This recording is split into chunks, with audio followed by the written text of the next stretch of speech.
Hi, folks. So here I am back to help you with GIS. This is going to be for our first lab. We are going to work on just playing around in GIS. You've already learned how to do a little bit of data organization in the previous video, which I hope that you paid close attention to. Now we're going to scroll down to page 12. The reason I'm looking to my left is that I have the lab manual set up on the side so that when I'm working on my desktop, I don't have to switch back and forth. And that's something that I do recommend for you. If you have your laptop with you, go ahead and open it and open up the lab manual so you have it separately to look at. However, on the screen in front of you, you'll want to have Brightspace open for the quiz as well as ArcGIS Pro. So whether you're on your own computer and you've downloaded ArcPro or you are on the computer in front of you at school, GIS is up in that top, I think, top left corner. Or if you are using VDI through your own computer, that's okay too. Again, you're going to start and open up ArcGIS Pro. So I'm going to share my screen so you can see what I see. And hopefully this will work all right. Okay, so here's my screen. I have ArcGIS Pro downloaded on my computer. So I'm going to go ahead and open it up.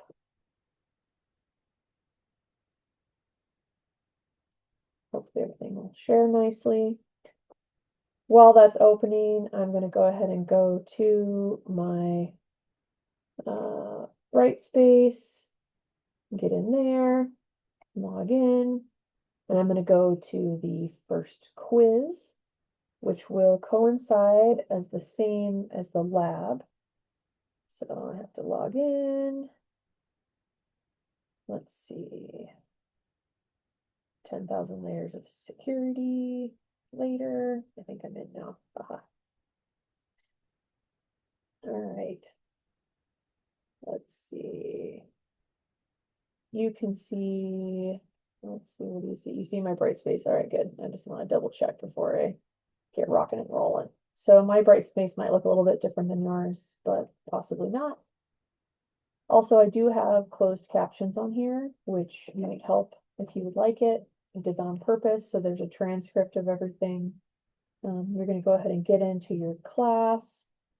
Right now, I'm working on 2300. This is last semester's class, so the navigation is going to look a little bit different because I'm recording these over break. Let's see, let me get in here. This one is also numbered a little bit different, but let's just focus, please, on the lab itself. Okay, so your Brightspace will look similar to this. You'll have a submission, you'll have a PDF document, and then you'll have data that you should download. All right, so you're going to open up that quiz. Let's see, can I start this? I might have to look at this slightly differently. Stand by.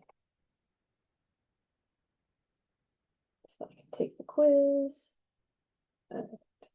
It's just telling me it's overdue because I'm now logged in, similar to what it looks like for you.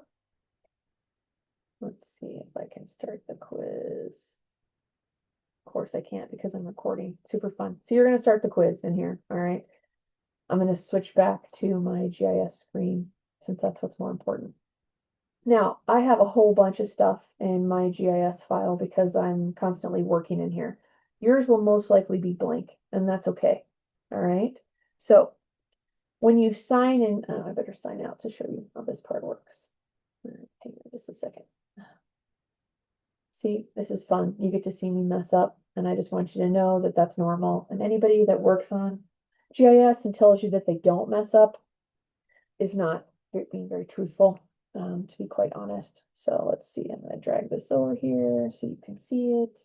All right, so the first thing that will pop up, it's going to look maybe like this, maybe like that. You never want to use this. You always, always want to go to your ArcGIS organization's URL. Please write this down somewhere so that you do not forget. Please, please, please write this down. It's really, really important. You're going to type in UVM. All right, you can click on remember, that's fine, and you're going to click continue. This signs you into Esri, which is the background company that owns ArcGIS Pro. Then you're going to sign in with your Net ID. You're probably going to have to type all of this in. I'm going to always allow this because I use it so often. And then it has to think for a period of time. Okay. And now it's going to open up. So you'll know that you're signed in. If you go up here to the top right-hand corner, it should say your name and arcgis.com. Over here on the left, you have home, learning resources and settings. Up at the top, you have a map button, catalog, all kinds of fun things. All right. Now, yours should be grayed out unless you've taken a GIS class before. Then you possibly have some things in here. So don't worry that yours looks a little bit different than mine. All right. So once we've signed in, now let's see, what page are we on? We're going to select the map icon up here. See up here in the top left-hand corner, you're going to click on it one time. A new box is going to open. I want you to make a note to yourself. Never ever accept the default.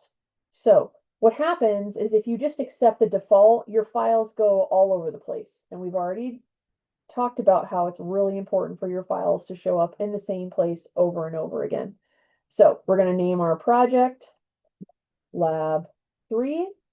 I'm going to add the code for the class because I'm teaching multiple classes and I don't want them to get messed up.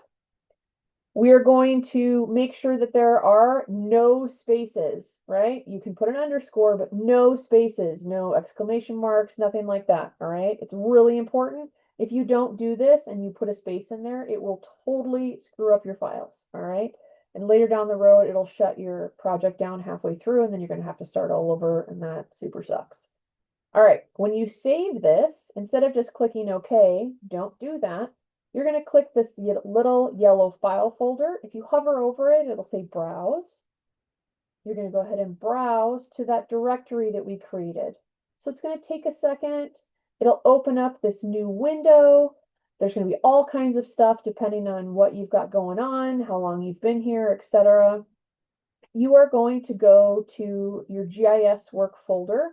So you should have a folder, unlike mine, that says GIS work. Okay.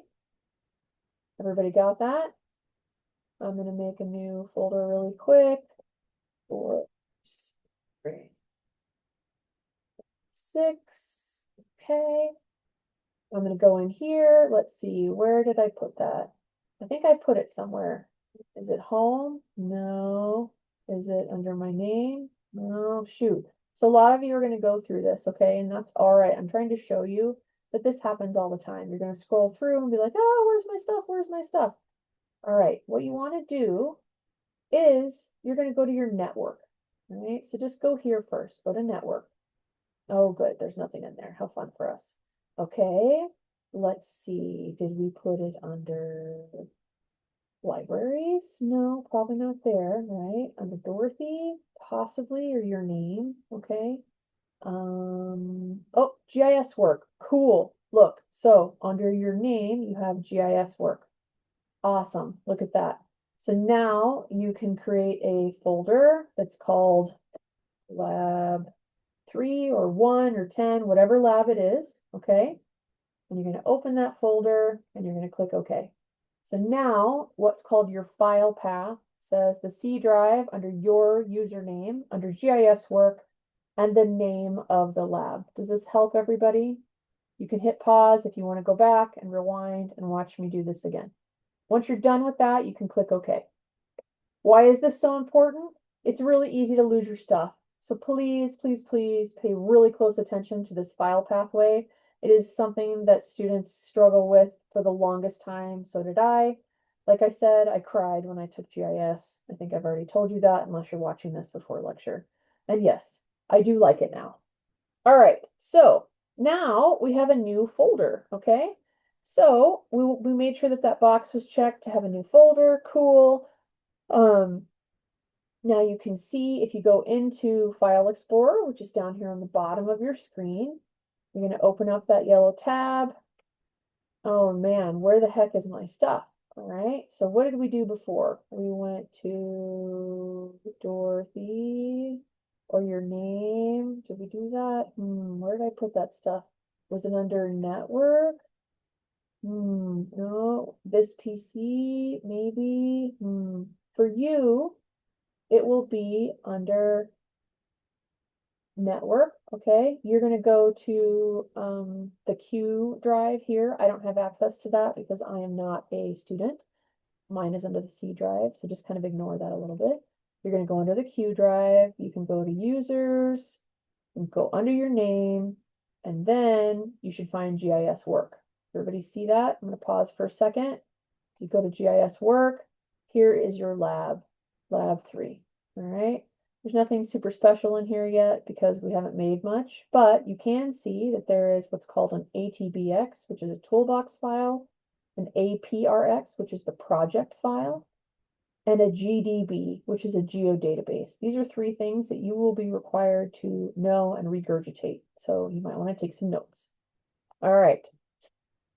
So the question is, when you create an ArcGIS Pro project, are there files such as a geodatabase and a toolbox created? Do you see those in here? Right? So that answers question 11 for you. All right, so we're going to also create a folder where we can store the lab data. So within this lab 3 or lab 10 or lab 1, right, whichever lab it is, you're going to go ahead and create a file folder called downloaded. We're on page 15 of the lab manual. So up here on the top left, I'm going to do the drop down. I'm going to create a new folder and I'm going to call it downloaded. Why am I doing that? Because I'm going to put my data for this particular project in here and it will automatically connect to GIS. If I don't do that, it won't. And then I'm going to have to go find it. So again, please take notes on this section so that you don't lose it. All right, so now I'm going to close that. I'm going to go back down here and open up my Brightspace file. I'm going to go to the week that has the data in it for this lab. I'm going to download the data. I'm going to click download. Oops, do I just go save? No, right? Stop. Where should I be putting this? I just created a download folder. All right, so navigate to your downloaded folder. Yours is going to look a little bit different than mine, remember? So you go to this PC, you go to your Q drive, mine's here. You're going to go under users, it'll find you.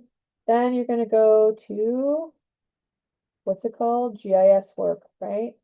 Go to lab 3. Do I just stick it in there? No. I go to download it. I highlight download it, and then I save it. All right. Now my data has downloaded into the correct file. So I'm going to minimize Brightspace. Now, how the heck does this work? All right. So I'm going to open up my file folder again, which is that yellow goofy file looking thing on the bottom of my screen. It opens up to whatever home. This is my home setup for my particular computer. Is it in downloads? No, I mean, it might be, but that's not where you want to play around with it, right? So navigate back to where you were, find your Q drive.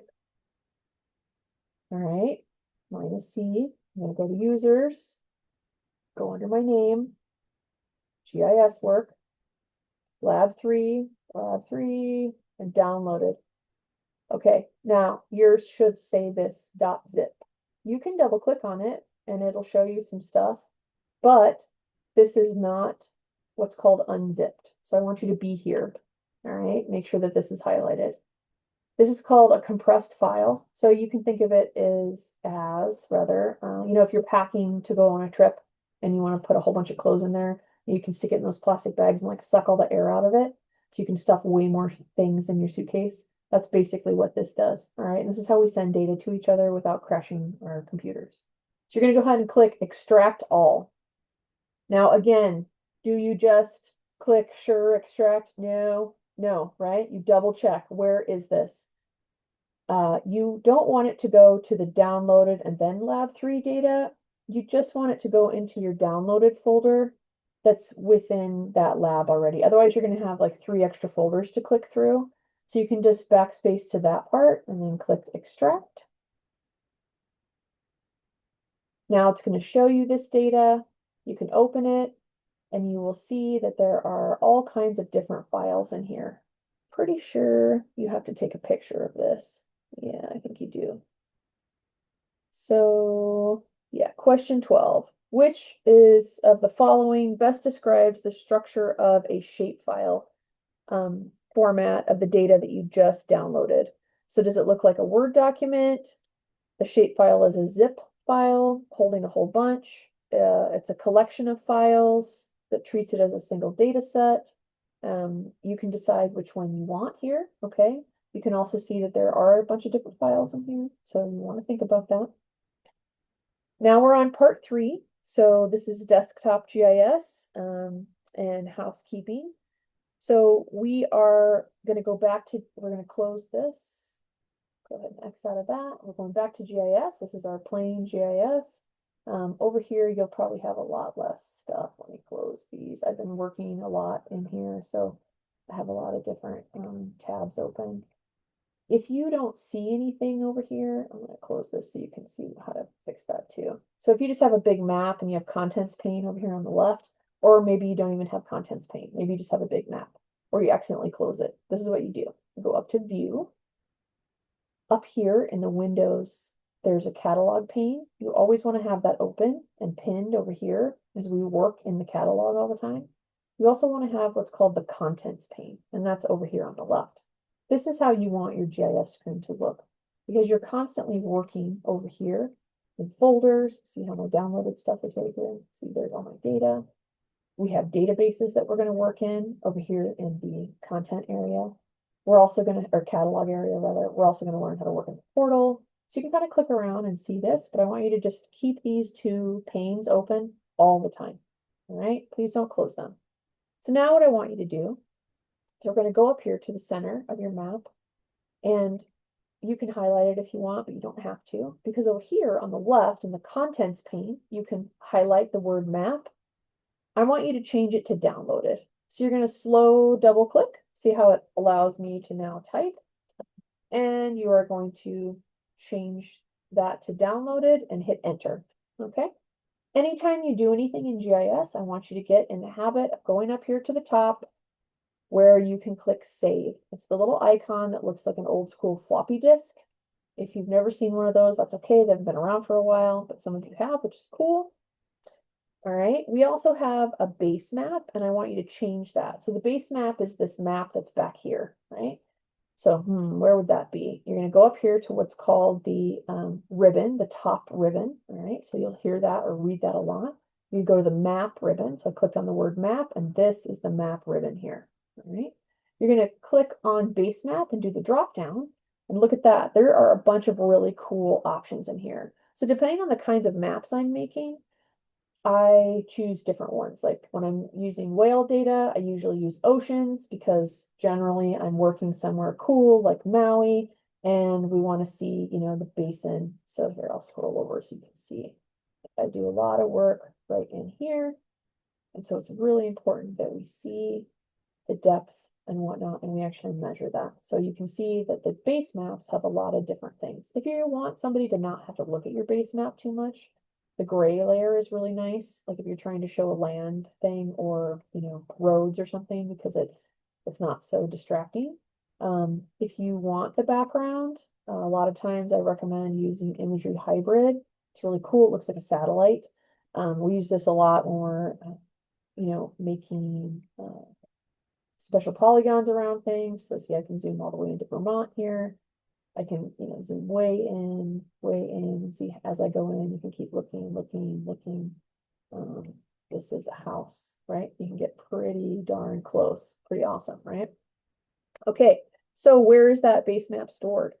So this is something that I want you to think about. Esri is the owner of ArcGIS. Right? Esri is like Netflix. They own a whole bunch of stuff. So that should help you answer the question. So now we're going to use our shape files that we downloaded and put them into our map. So we've already put our catalog and our contents pane up, which is this part here. Then we're going to go over to the right-hand side of the screen, and your screen will probably look like this, unless you were playing around like I was. You're going to open up the Folders tab. It'll look like this. You see this little arrow, just click on that, okay? And it opens up all kinds of stuff for you. You'll open up the downloaded folder, you'll keep going, open up the different folders, okay? There'll be some survey data in here. What I want you to do is you're going to add something really cool, this shapefile, okay? You're going to go ahead and pop it in there. You have a couple of different options in order to get it onto your computer. You can drag it over like this. Whoop. Okay, and it adds it. Cool. You could also right click and add to current map. All right, so now there's two of those. We don't want two. So I'm going to go back over here to my contents pane on the left. I'm going to right click and remove the second one. I don't want that. I don't want both of them on there.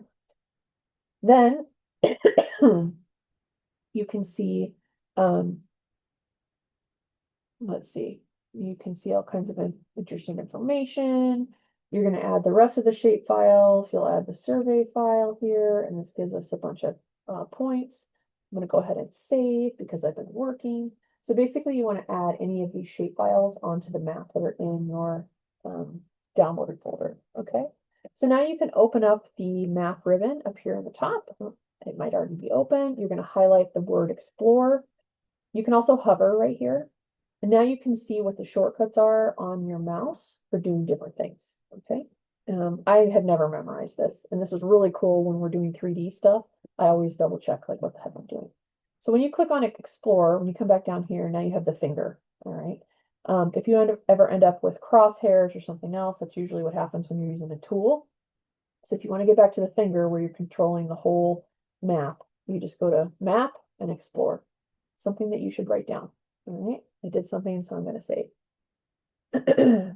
Shapefiles are a really cool format, but they don't have all the data that we need in them. So, I mean, they have it in there, but it's not available. So what you want to do is you want to put the shape files, which are these files here, .shp. We put them on our map. Now that they're on our map, we're going to put them in our database. So our database is the big file folder that you're going to use. So it'll be up here under database. You can minimize the folder so it's not so confusing. You're going to right click on that. You're going to highlight new, excuse me, and you are going to click on feature class. All right. Oh, no, not create a new feature class. Sorry. Right click, import. My bad. Not new. Go back. Sorry. That's something different. Import feature class. It's going to take a second. Might go faster on your end. My computer is being slow today, maybe because it's ice raining outside. I don't know what the deal is with that. You need to give it just a second to load. Then we're going to import these into our database.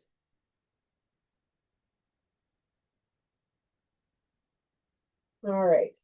So use the drop down. I will import the survey data and the built up green space or any other shape files that I have put onto my map.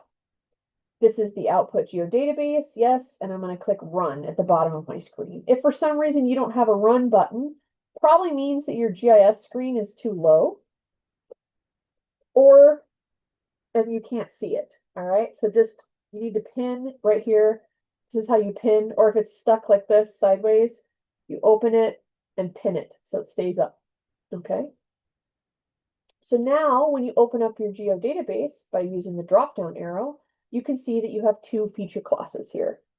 Excuse me. All right. So now we've imported our feature classes. Awesome.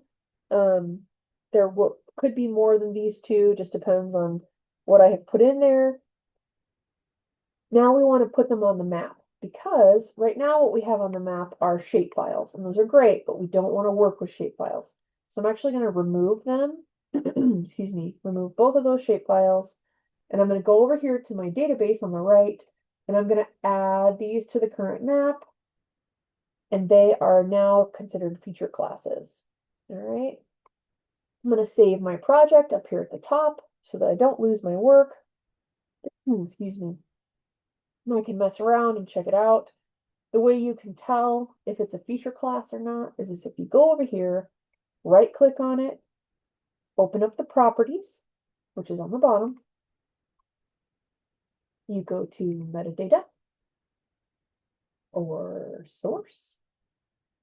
You see all these kinds of information. So data source, and see how it says feature class.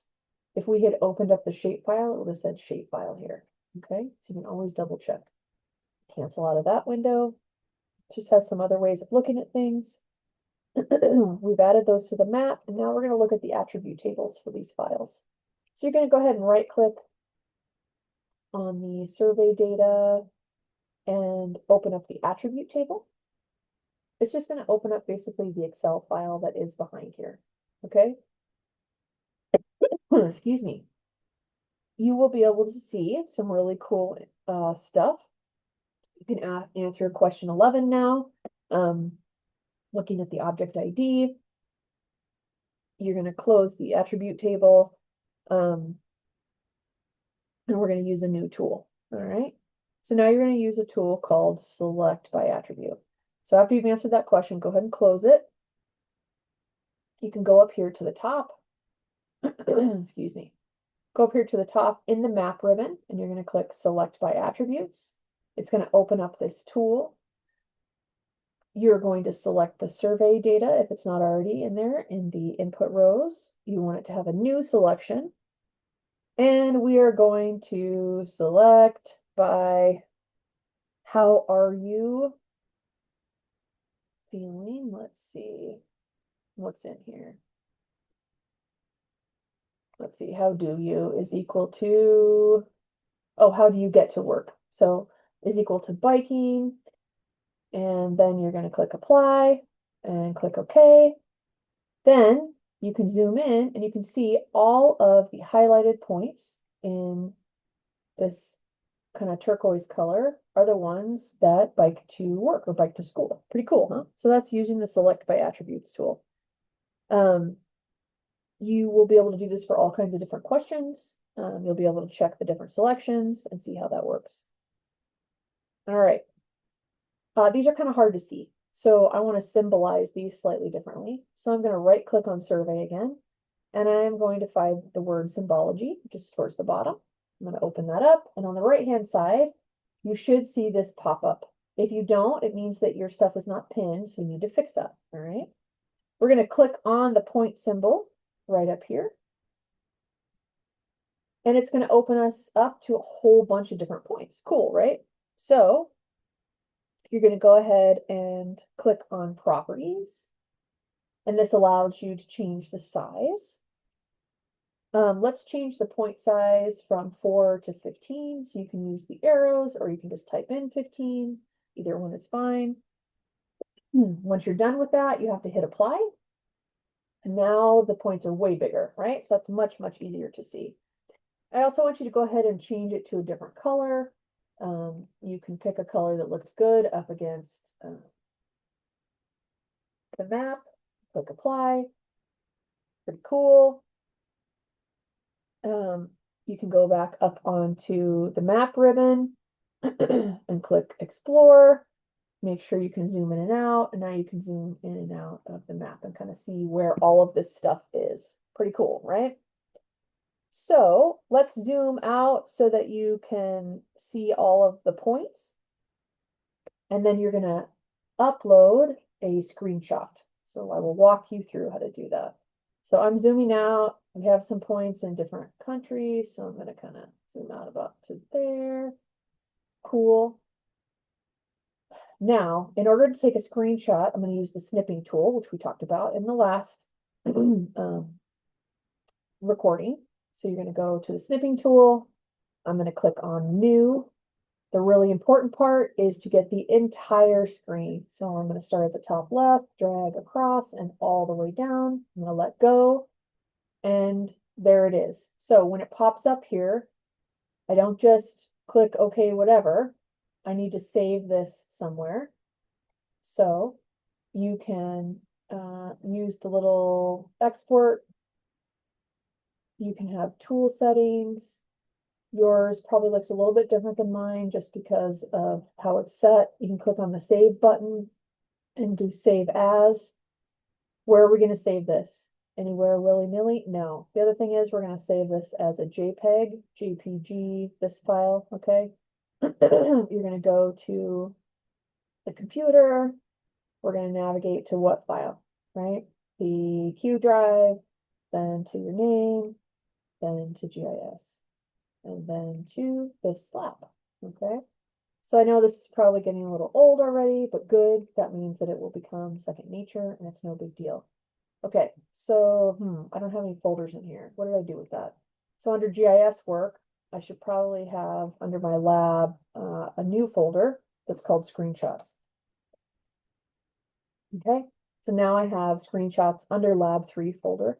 So in case I lose them or something happens, the TA wants a new one, for the grade, I can go back and get it.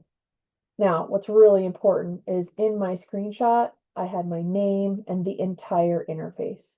If it doesn't specify what to put in there, like if it doesn't say, please, zoom in on X, Y, or Z, then that means you need to take a picture of the entire interface. All right. So now we are going to do something a little bit different. We're going to go back over here to percent built up green space. You're going to right click. You're going to open up this shortcut bar. This is this pop-up that goes here whenever you right click, and you're going to click zoom to layer. And what that does is it zooms to the main layer of green space. A lot of times when you're working on different things, you'll want to be able to zoom into that. Something that you're also going to notice is that some of my dots are still highlighted in different colors, and I want that to be done.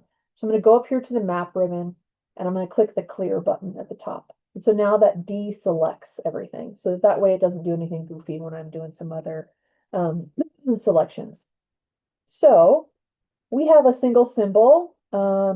It's a polygon feature. So we're just going to change the colors of our percent built up green space. So highlight, right click, go to symbology. I'm going to come over here. I want to change it from single symbol to graduated colors. All right. And then go ahead and follow it this way.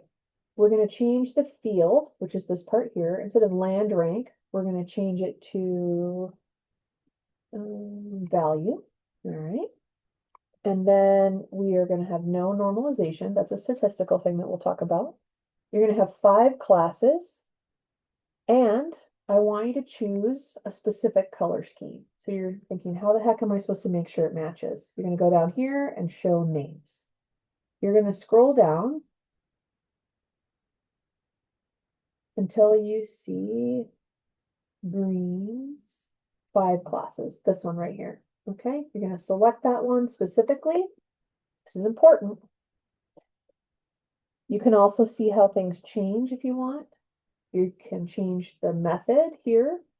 If you change it to quantile, that means it splits it up in 4s, right? If you change it to equal interval, changes it again. So define would be something that you would specifically define. So if you were trying to show specific types of data, see how that changed it. Manual interval as well. So what we normally do is natural breaks, all right? Unless otherwise specified. So you can visualize the data. Now let's go ahead and select some attributes here. All right. We're going to go over here to make sure percent green space is highlighted. I'm going to go up to the top and click select by attributes. We're going to make sure that the input row is our feature class of green space. It's a new selection. In the field, we're going to select value. So you're going to scroll down until you see that.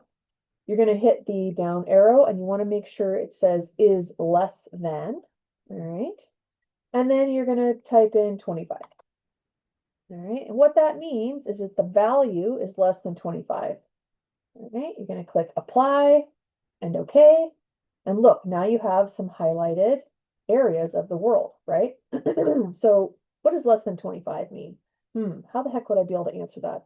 Let's right click and open up the attribute table. So how would I figure that out? Value is over here. So it looks like the countries on the continents, land type, land rank and value. So it doesn't really say anything specifically in this attribute table, but a lot of times you'll get what's called a metadata file, and it will tell you that the value is maybe 25%, right? Or this is in a percentage rather. So these are less than 25%. Okay, and that's how you can kind of figure out the answers to those questions. So now we have selected by those attributes. You want to figure out how many countries have less than 25% of their built up area. Well, how the heck am I supposed to figure that out? Do I scroll through here? There's like 300. No. Down here on the bottom, 72 of them are selected. That means that 72 countries have less than 25%. So whatever number pops up in here, that's how you answer that question. Okay. This sample might be slightly different than what you have. So make sure you look at your screen and don't just take my answer for granted. Then the next thing is using that answer from above, calculate the percent of countries listed in the data set that have less than 25%. Okay. And the reason we're saying by country is because look, this is all the same country, right? So then you're going to have to calculate the percentage based on country, not just based on area. Okay. Now we're going to add some data from what's called the Living Atlas. So I'm going to go ahead and close this. I'm going to click Save. I've answered my questions in Brightspace. I'm going to clear my selection. Cool. So now what the heck is a Living Atlas? Well, the Living Atlas is basically like Netflix. So I'm going to go down here to Catalog and make sure my catalog is open. I'm going to go up here to the portal. You have a couple options here. When you hover, this is content, my favorites, my groups, my organization, which is University of Vermont, ArcGIS Online, which is cool, and then you have Living Atlas. So click on Living Atlas. We're going to look at biodiversity that's been mapped by the Half Earth Project and check it out. Okay, now in the manual, it's also showing you a different way. I'm just showing you the secondary way that I like to use. So I type in half Earth species richness and hit enter. Let's see what comes up. Global terrestrial species and rarity patterns, 0.25 degree. Perfect. I'm going to click that and I am going to drag it onto my map. Or I can right click and add to the current map. That's fine too. Okay, cool. So now this is on my map. It's going to pop in there. The other way you can do this is you can go to add data. You go up here to browse. Then your little window will pop open and you can click here to Living Atlas. This is basically the same thing as you see on the right. You would type in half Earth species richness and hit enter. But sometimes you get a network area doing it this way. So that's why I generally use the portal on this side in the catalog. That's just my personal preference, but it's up to you. Let's go ahead and save our project since we added some new data. I'm scrolling through, I'm on page 37 of the manual now. In order for my map to look a little bit less busy, I'm going to turn off these other layers, the survey and the percent green space layer, because I really just want to look at the global terrain and let it load. The reason it's loading kind of slow is because it is a raster file. So it's actually pixelated and it will take a second. What I want to do is show you how to use a locate tool. So up at the top in the map ribbon, there's something that looks like binoculars right here. So you're going to go ahead and click on that. It's going to open up that tool on the right-hand side. We want to look at taxa or critters, right, in Vermont. So I want you to type in Vermont. Okay, and hit enter. A whole bunch of different things are going to pop up, right? If you type in Vermont, this is Vermont that we would want. Now what I want to do is go ahead and see if you can find Vermont in Overberg, Western Cape. Let's see if it's in here. Sometimes it is, sometimes it's not, depending on what's been updated. You can use this first one, Vermont, Overberg, Western Cape. If you double click it, it will automatically zoom to that particular point. Pretty cool, huh? So that's how you find it, is this O right here. Okay. Um, Once it has zoomed to that location, you can click on the letter O and it will pop up with all of this really cool data. Gives you an FID number, the land, uh, all taxa richness, richness of amphibians, birds, conifers, mammals. You get the picture, right? So it has all this really cool information. This is what you're going to need to do in order to answer these questions. Um, Once you go down here to number 15, you need to answer species richness for all taxa. Okay, and then we're going to close that one and we're going to go to Vermont, and I want you to try to find Vermont, Australia.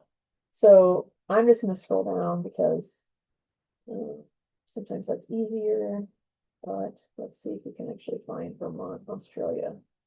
Queensland, close. Indiana. Let's type in Vermont, Australia, and see if that works. Vermont, Victoria, Australia. Okay, sure, that works. All right. And now I'm going to click on the A, and it also opens the same thing. Okay. This also shows you species rarity, and that's the question for 16.